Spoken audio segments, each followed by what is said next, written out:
యోహాను రాసిన 3వ పత్రిక. పెద్దనైన నేను సత్యమును బట్టి ప్రేమించు ప్రియుడైన గాయనకు శుభమని చెప్పి రాయినది. ప్రియుడా, నీ ఆత్మ వర్ధిల్లుచున్న ప్రకారము నీవు అన్ని విషయాలలో వర్ధిల్లుచు సౌఖ్యంగా ఉండవలనని ప్రార్థించుచున్నాను. నీవు సత్యమును అనుసరించి నడుచుకొనుచున్నావు గనుక సహోదరులు వచ్చి నీ సత్య ప్రవర్తనను గురించి సాక్ష్యము చెప్పగా విని బహుగా సంతోషించితిని.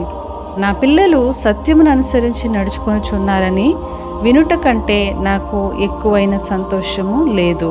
ప్రియుడా, వారు పరదేశులైనను సహోదరులుగా ఉన్నవారికి నీవు చేసినదెల్లా విశ్వాసికి తగినట్టుగా చేయుచున్నావు. వారు నీ ప్రేమను గూర్చి సంఘము ఎదుట సాక్ష్యమిచ్చిరి. వారు అన్యజనుల వలన ఏమీయూ తీసుకొనక ఆయన నామము నిమిత్తము బయలుదేరిరి గనుక దేవునికి తగినట్టుగా నీవు వారిని సాగనంపిన ఎడల నీకు యుక్తముగా ఉండును.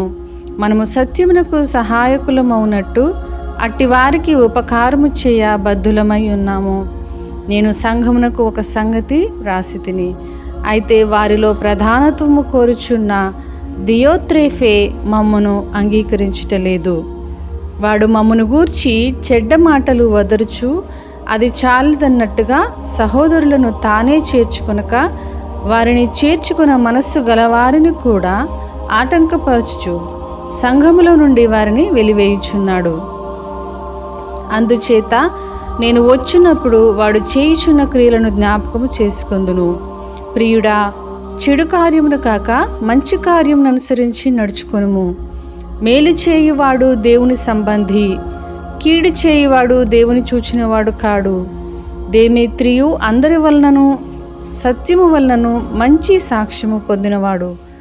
మేము కూడా అతనికి సాక్ష్యం ఇచ్చుచున్నాము. మా సాక్ష్యము సత్యమైనదని నీవెరుగుదువు.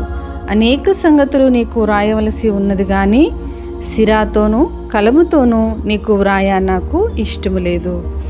శీఘ్రముగా నిన్ను చూడ నిరీక్షించుచున్నాను. అప్పుడు ముఖాముఖిగా మాట్లాడుకునేదము. నీకు సమాధానము కలుగునుగాక. మన స్నేహితులు నీకు వందనములు చెప్పుచున్నారు. నీ యొద్దనున్న స్నేహితులకు పేరు పేరున వరుసన వందనములు చెప్పు.